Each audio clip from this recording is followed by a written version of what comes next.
Bonjour à tous et merci d'être présents pour cette 5e journée de la semaine du tourisme digital. On est pour cette conférence sur le thème de trek d'altitude ou randonnée tropicale.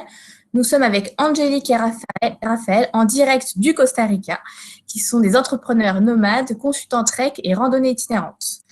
Angélique et Raphaël qui conseillent les gens à faire le premier pas de leur premier trek en liberté. Ils peuvent vous aider sur l'organisation, votre itinéraire, la préparation, l'équipement et aussi, si vous le souhaitez, des guides sur place dans certains pays. Angélique et Raphaël, je vous laisse la parole. Après, on enchaînera sur un petit peu de questions-réponses et ce sera tout. Voilà, je vous laisse la parole. Merci. Merci beaucoup, Margot. Donc, bonjour, effectivement, on est bien au Costa Rica. Donc, si vous avez des coupures, c'est probable. Restez en ligne, ça va juste pas durer longtemps. On va parler des treks d'altitude et des randonnées tropicales avec trois. Est-ce que vous pouvez passer à la slide suivante, s'il vous plaît? On va essayer de diviser cette présentation en trois grandes parties, parce que les problématiques, en fait, entre l'altitude et des pays qui sont entre les deux, à la fois dans des pays tropicaux et qui ont des hautes montagnes, comme le Népal et le Pérou. Est-ce que vous pouvez passer les slides, s'il vous plaît?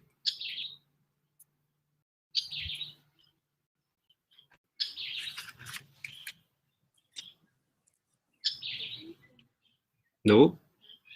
Alors, attendez. Oh, c'est pas... Si on y arrive. Ça va arriver, vous pouvez continuer. En fait, l'idée, simplement, c'est de faire des randonnées tropicales pour les pays qui sont tropicaux et qui ont de l'altitude et qui sont uniquement en altitude.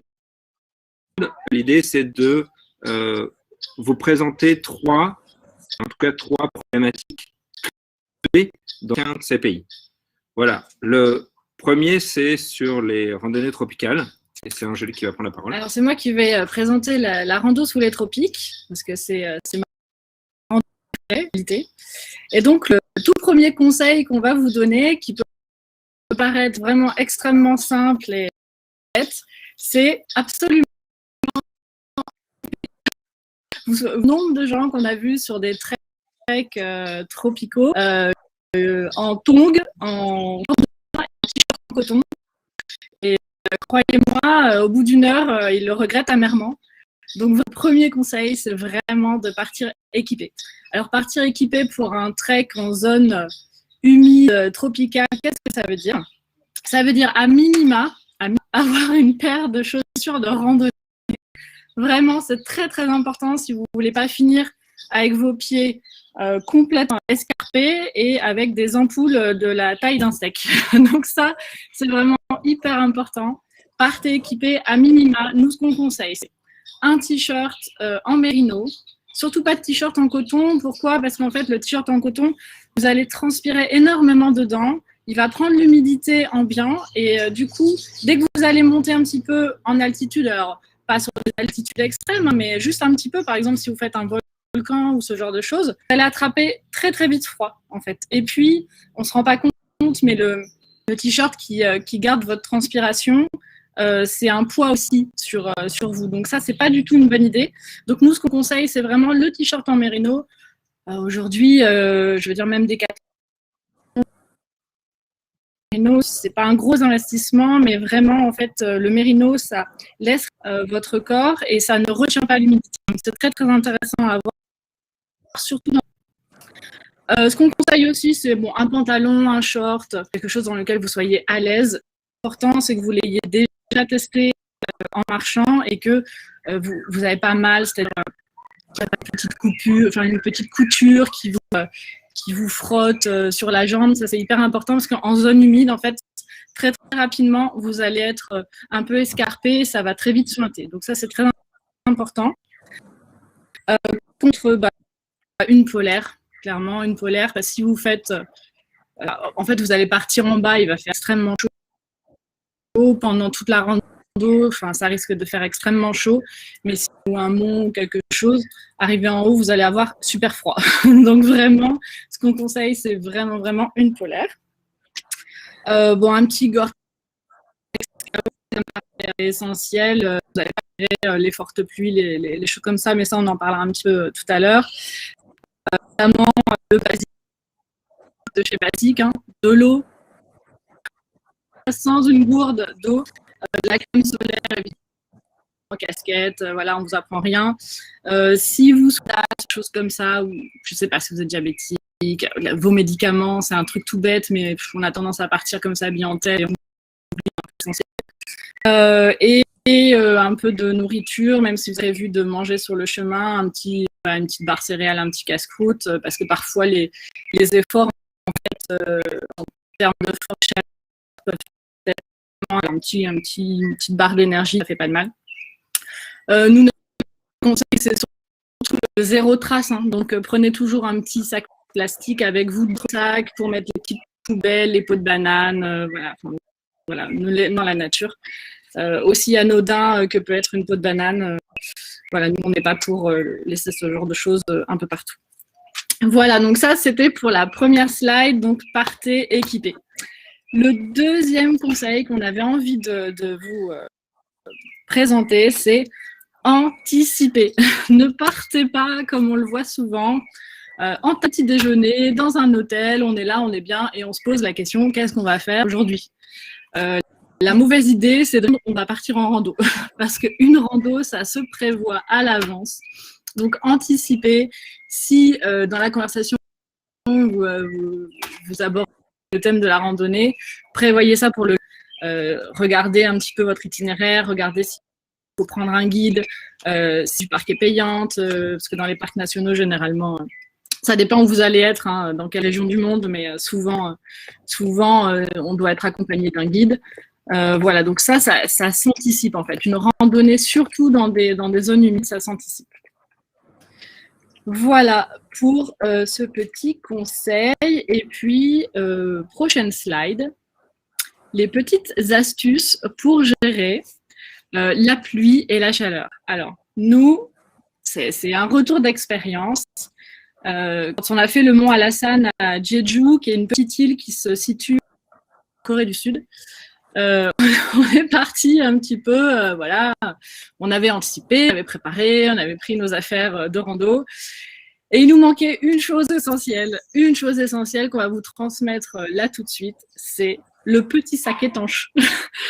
Très, très, très important, c'est vraiment un conseil en or qu'on vous donne, prévoir le sac étanche pour vos appareils électroniques, de type appareil photo, téléphone. Nous, on a perdu un iPhone comme ça. Donc, on est monté, tout se passe. Quand on est descendu, on s'est pris la pluie, mais c'est pas une petite pluie, c'est que les pluies en zone des touches, tout simplement. Et donc, voilà, tout ce qui va être appareil électronique, appareil photo ne va pas résister. Même si vous avez une cover d'eau, généralement tous les sacs à dos de randonnée ont une cover. Comptez pas sur la cover pour résister parce que l'eau va s'infiltrer par les épaules, en dessous. Donc voilà, ce qu'on conseille, c'est vraiment un petit sac étanche spécialisé dans lequel vous allez pouvoir mettre tous vos appareils électroniques bien fermés, mettre ça dans votre sac à dos et du coup, même si vous prenez une pluie torrentielle, vous aurez l'esprit libre et tranquille. La deuxième petite astuce, ça pourrait être d'avoir des affaires de rechange. Si vous arrivez en voiture sur le lieu de randonnée, voilà, vous garez votre voiture et puis vous partez à pied. Voilà, ce qui est assez sympa quand même, c'est arriver à la voiture, de pouvoir enfiler ses tongs, enfiler un t-shirt sec et enfiler des vêtements secs. Ça, c'est un peu plus confort, on va dire. C'est pas essentiel, mais c'est un petit plus confort. Et pour toutes les femmes qui écoutent cette conférence, mini astuce comme ça, prenez de quoi attacher vos cheveux parce que franchement, c'est pas du tout agréable. On marche dans la jungle avec ses cheveux détachés.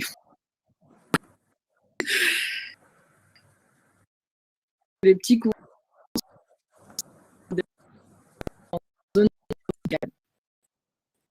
L'appareil qui va vous expliquer un petit peu plus si on a des choses à prévoir.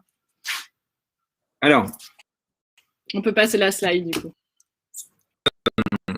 le premier élément, évidemment, quand on part en altitude, c'est de gérer le mal de l'altitude. Alors, ce qui se passe, c'est que quand on arrive dans certains endroits, par exemple au lac, par exemple à Cusco, on arrive à 3000, un peu plus coup, on perd un tiers de l'oxygène. Et l'idée, c'est d'arriver à gérer cette altitude, sauf que chacun est différent et donc chacun gère cette altitude de manière différente. Donc, on ne sait pas à l'avance si on va tenir cette différence d'oxygène ou si on ne va pas tenir. Donc, il y a 3 règles pour gérer l'altitude. Donc, quand on part, que ce soit au Pérou, qui est très haut, au Népal, au Ladakh, ce sont la première, c'est quand vous allez marcher et que vous allez faire un trek, ne jamais monter plus de 500 mètres de dénivelé par jour. Et si jamais vous montez plus de 500 mètres de dénivelé, il faudra redescendre à la fin de la journée à une altitude avec un différentiel de 500 mètres par rapport à votre point de départ. Donc, par exemple, si vous avez un sommet ou un col, vous pouvez monter plus de 500 mètres. Par contre, il faut que le point d'arrivée soit à peu près à la même altitude que celui de départ. Le deuxième élément, c'est de boire énormément. Boire énormément en altitude, c'est à peu près 3 litres par jour. Si vous pouvez boire plus, buvez plus. En fait, vous allez avoir, en montant en altitude, plusieurs facteurs qui vont faire que vous allez consommer plus d'eau. Par exemple, vous avez votre rythme cardiaque qui va augmenter. Vous allez hyperventiler. Ces 2 éléments-là, de base, vont faire en sorte que vous allez avoir besoin de plus vous hydrater. Donc, prévoyez de vous hydrater vraiment un maximum, quasiment en permanence si c'est possible, et plutôt du thé. Au Népal, par exemple, on consomme beaucoup de thé au gingembre, parce que le thé au gingembre va accélérer et va permettre une meilleure circulation du sang, légèrement. En tout cas. Le troisième élément, c'est d'écouter vos symptômes. Et vraiment, ça c'est ultra important, que vous ayez un guide ou que vous n'ayez pas de guide, que vous soyez en liberté. L'idée, c'est d'abord d'écouter vos symptômes et de reconnaître ça vient plus. Les premiers symptômes qu'on a en altitude, c'est le mal de tête. On peut avoir un petit peu, des fois, un peu de vertige. C'est le premier symptôme. Une fois que ça s'est passé, on peut avoir des nausées, on peut avoir des vertiges, on peut, voilà. À partir de ce niveau-là, on perd l'appétit. Là, c'est descendre. Il faut descendre dans l'immédiat. Il ne faut pas attendre. Il faut redescendre immédiatement. Et dès que vous descendez, tous les symptômes vont disparaître. C'est immédiat. C'est juste que votre corps, il n'a pas eu le temps de s'acclimater. Donc, pour s'acclimater, il faut juste redescendre. Ça suffit. Pour la petite, je me permets de couper, pour la petite anecdote sur les plateaux du Ladakh, au bout du 4e jour de trek, le matin en me réveillant, j'avais un mini miroir comme ça, un petit miroir de nana, un mini miroir comme ça, et en me regardant dedans, bon, je n'ai rien vu du tout. Et en voulant prendre une photo, en fait, ma tête avait doublé de volume. Mais vraiment, a dit Elephant Man. Raphaël, par peur, m'avait rien dit. Il n'avait pas anticipé ma réaction, mais du coup, voilà, ça peut faire peur, mais on est redescendu quelques heures plus tard et et du coup, c'était un petit peu compliqué à gérer, j'avoue. Ça peut faire peur, mais généralement, ça se passe bien quand on est bien préparé. L'idée, c'est de s'acclimater au-delà de 3000 mètres. Tout de suite, il faut prévoir 3 jours d'acclimatation de base. C'est-à-dire que la première journée, vous ne faites rien du tout. La deuxième journée, vous allez... Et la troisième journée, vous pouvez faire quelque chose pas très loin de la ligne qui vous permet un petit peu en altitude ou de commencer votre trek. C'est vraiment c'est le minimum. Le deuxième élément, ça va être de gérer le froid. Donc, gérer le froid, je ne sais pas si vous avez assisté à la conférence de Simalp il y a quelques jours, mais c'est d'utiliser...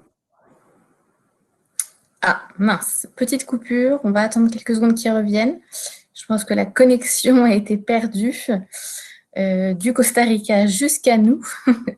Donc, on va les attendre. Ils ne devraient pas tarder. Voilà, en attendant, n'hésitez pas à poser des questions sur le chat. Ils y répondront juste après. Si vous avez des envies de voyage, des idées de rando ou si vous souhaitez des conseils ou même parler de leur expérience, que je suis sûre qu'ils ont plein d'anecdotes à nous raconter, plein d'histoires drôles. Donc, n'hésitez pas. Voilà, sinon, on se retrouve plus tard à 18 h pour une autre conférence qui est Voyager en van, déconnecter du quotidien pour se recentrer sur l'essentiel avec Yescapa. Et à 19 h, on aura également une autre conférence avec Lauriane du blog Un pied dans les nuages qui est sur le thème Voyager sans voiture. Donc n'hésitez pas à vous reconnecter à 18 h et à 19 h. Et sinon, vous aurez également d'autres conférences demain. Voilà, et toutes les vidéos seront disponibles en replay jusqu'au 11 avril. Donc, n'hésitez pas à partager les liens, à revenir voir d'autres vidéos, d'autres conférences. Vous pouvez toujours poser vos questions. Vous avez le nom des exposants ou des conférenciers. Donc, pareil, vous pourrez après les retrouver sur les réseaux sociaux sans souci. Voilà, on n'a pas de nouvelles d'Angélique et Raphaël. Je pense qu'ils ont peut-être parti faire une balade, une randonnée, que sais-je. Alors... Bon.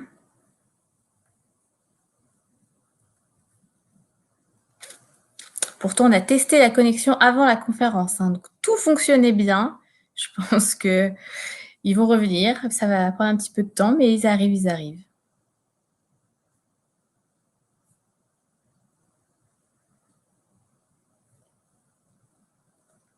Voilà, sinon, n'hésitez pas non plus à leur envoyer des messages en privé.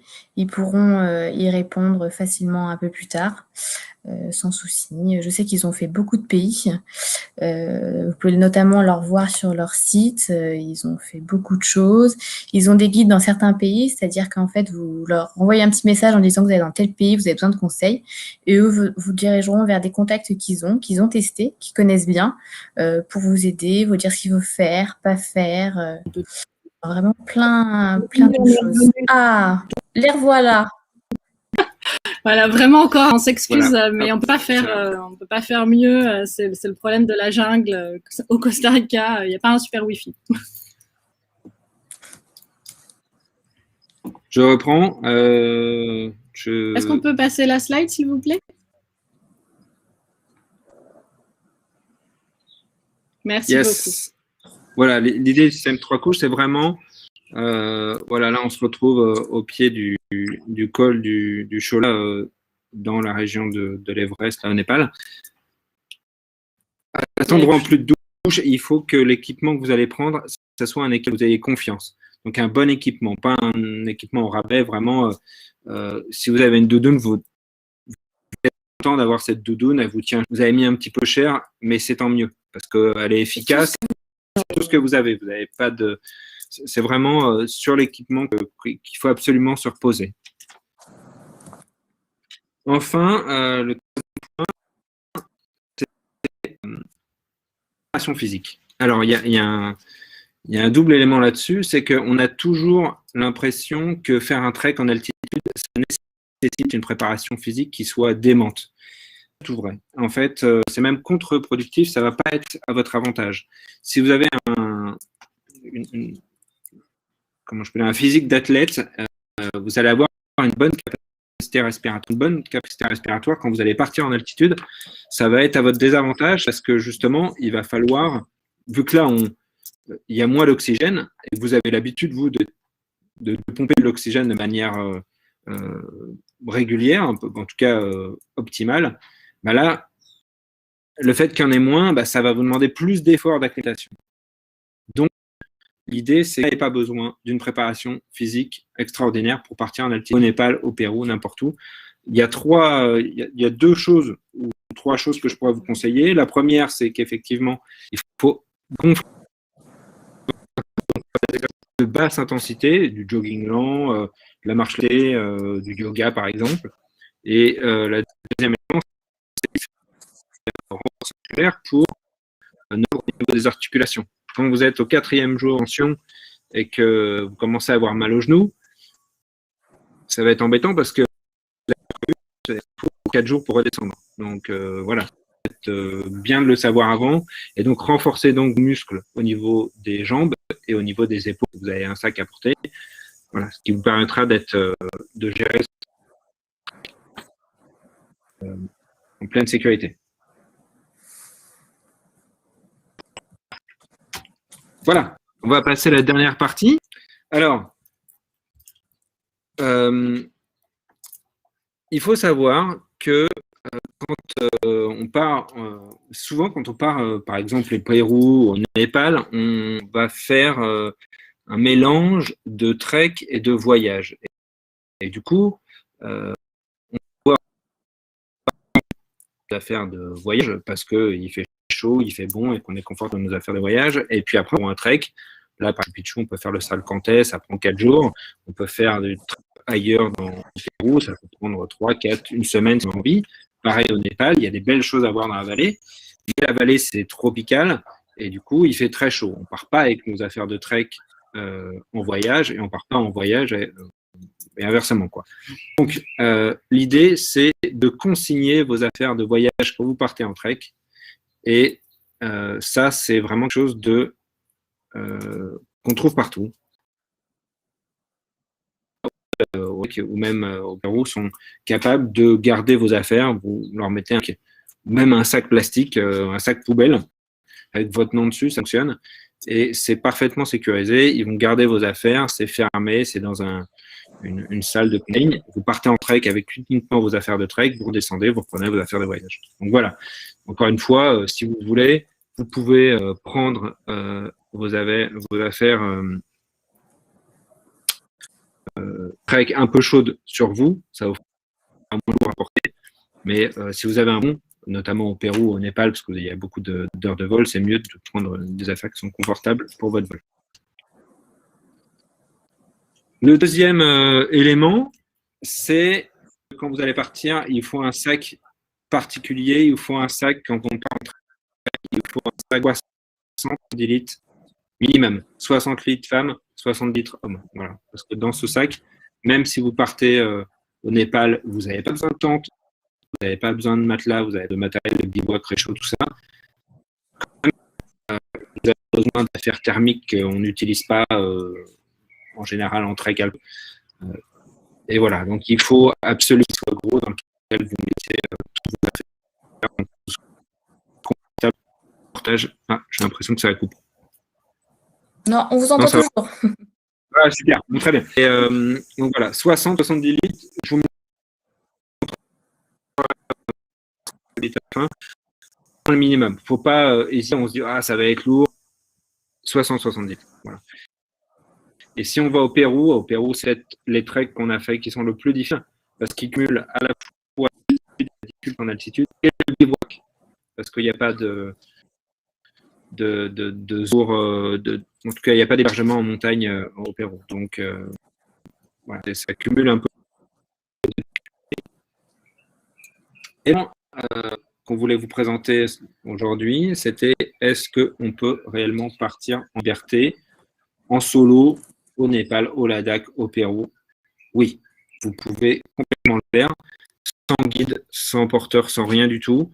L'avantage, c'est que vous avancez à votre rythme. Du coup, ça vous permet de marcher plus lentement si vous avez à marcher plus lentement, de vous arrêter, de faire plus de pauses, de mettre toutes les étapes que vous avez envie. Au Népal, c'est très facile. Il y a des villages toutes les heures et demie de marche. Donc, il y a moyen de construire, si vous voulez, son trek au fur et à mesure. Donc, ça, c'est très simple. Il faut à peu près entre 20 et 25 $ par jour. Au Ladakh, c'est à peu près la même chose. Au Pérou, c'est plus cher. Il y a partout, donc il n'y a même pas à s'inquiéter. Aujourd'hui, le trek c'est quelque chose qui s'est bien démocratisé ces dernières années. Aujourd'hui, il y a beaucoup de sentiers basés. Ça va être au Pérou, enfin, il y a beaucoup d'informations à la fois sur le blog, les sentiers sont bien faits, les pays ont pris les mesures adéquates et du coup, vous avez des expériences, etc. Aussi bien au Pérou, au Népal, j'en parle pas parce que ça fait très longtemps que c'est une activité qui est démocratisée et beaucoup, et d'ailleurs, ça a redémarré. Il y a pas mal d'ascensions qui ont redémarré au printemps et de gens qui sont partis en trek. Donc oui, c'est complètement faisable, c'est complètement jouable. Il faut évidemment, si vous en avez jamais fait, il faut quand même un peu se former. Il y a des choses à savoir, il y a des petites compétences à acquérir. Je me permets de vous signaler deux choses. Dans notre page de profil, on vous a mis un PDF. C'est un PDF de 7 à 8 pages qui vous donne toutes les astuces et tous les renseignements, tous les conseils pour partir en altitude. Tout ce que vous devez savoir aussi bien au niveau anticipation que gestion sur place, donc à la fois gestion de l'effort, l'anticipation des mal de l'altitude, les médicaments qu'on peut prendre en prévention et les médicaments qu'on peut prendre en prévention justement pour mieux gérer le mal de l'altitude. Et ce slide fait partie d'une formation un petit peu plus poussée qu'on donne sur les sites et c'est ce qu'on conseille aux gens qui partent en liberté et qui ne sont jamais partis en altitude, qui rêvent de partir au Népal par exemple et qui n'ont pas nécessairement envie de le faire avec une agence, soit parce que ça coûte trop cher, soit parce que c'est pas dans leur état d'esprit. Voilà, c'est une formation qui à la fois vous présentez tout ce que vous devez savoir pour tous les types de trek en vidéo et un support de à peu près 160. Voilà. Partir en liberté, c'est complètement jouable partout dans le monde et voilà, c'est pas infaisable et il n'y a pas encore une fois besoin d'une préparation physique très poussée pour on anticipe. En général, de toute façon, si on prend un vol international, il faut anticiper à peu près 6 mois.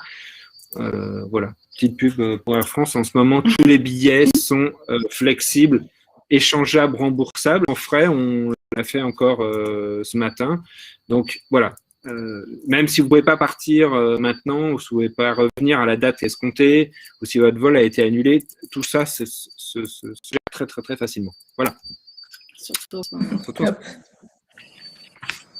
Voilà, merci beaucoup de nous avoir écoutés. Merci de nous avoir écoutés malgré les coupures Internet. Donc ça a tenu à peu près.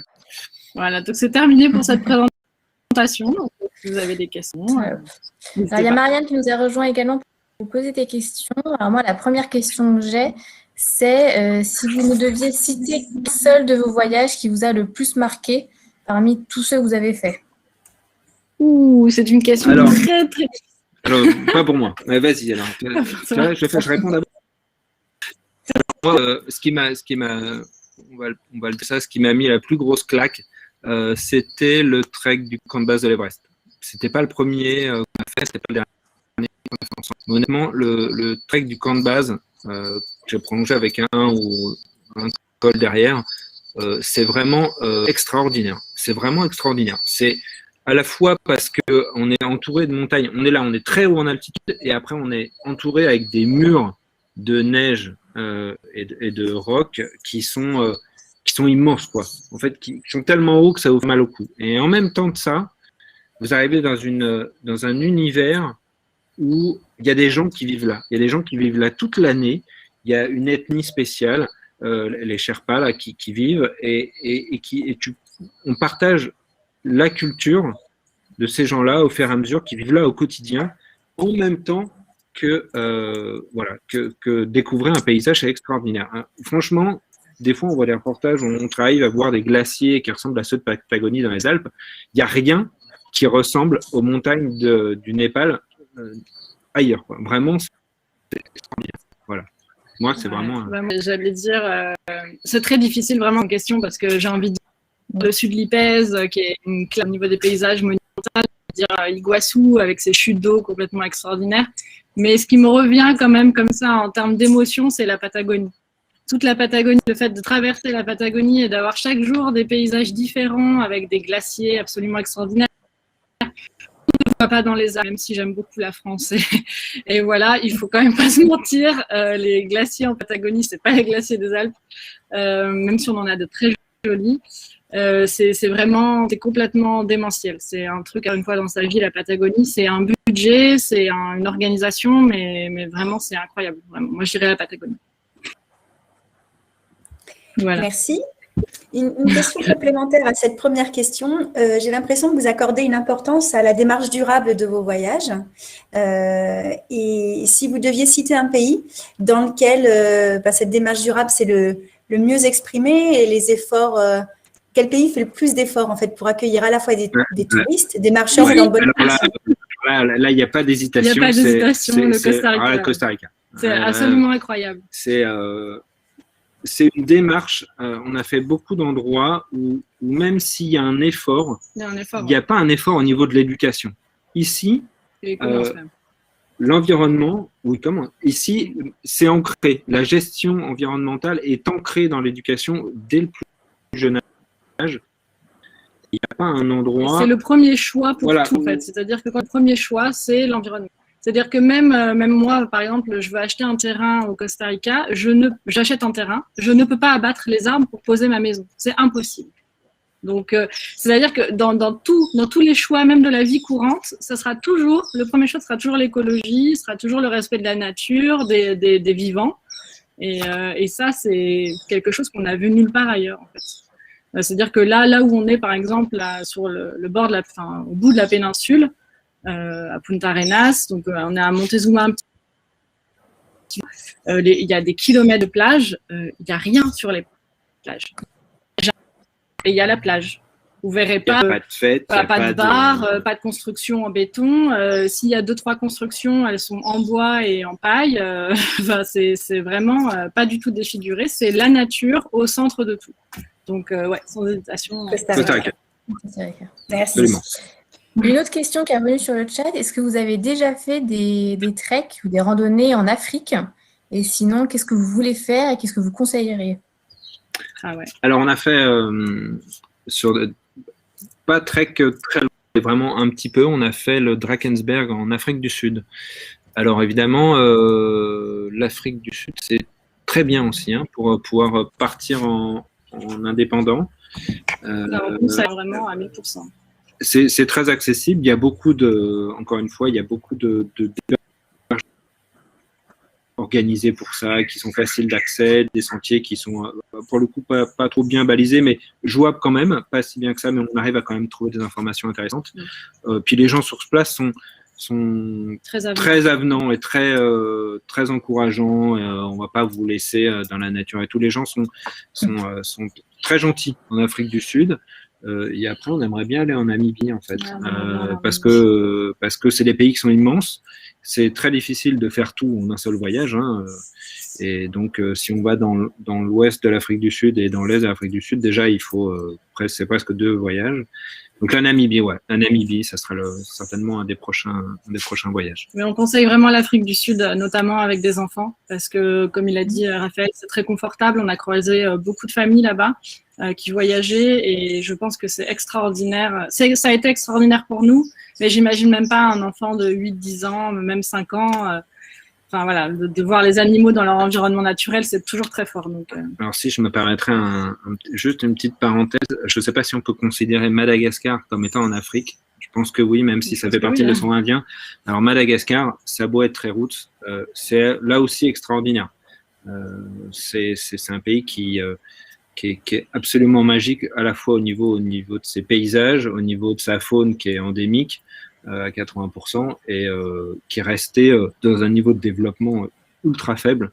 Donc là encore, si vous voulez voir des paysages complètement incroyables et marcher quelques jours, Madagascar, c'est fantastique, Madagascar. Voilà. Merci. Vous avez un peu répondu à la dernière question qui était finalement, notamment en famille, quel pays en termes de richesse de faune vous auriez conseillé? Donc, je pense que c'est Madagascar et l'Afrique du Sud, alors puisque vous venez d'en parler. L'Afrique du Sud, c'est génial parce qu'on peut se permettre de faire des safaris avec notre propre voiture. Le Kruger, c'est quelque chose qui se fait en indépendant. On peut prendre sa voiture, mettre les enfants dans la voiture et finalement, on est comme dans un Touareg géant, si vous voulez. Et du coup, on peut rester. Nous, on est resté 5 jours en itinérance là-dedans. Et pour les animaux.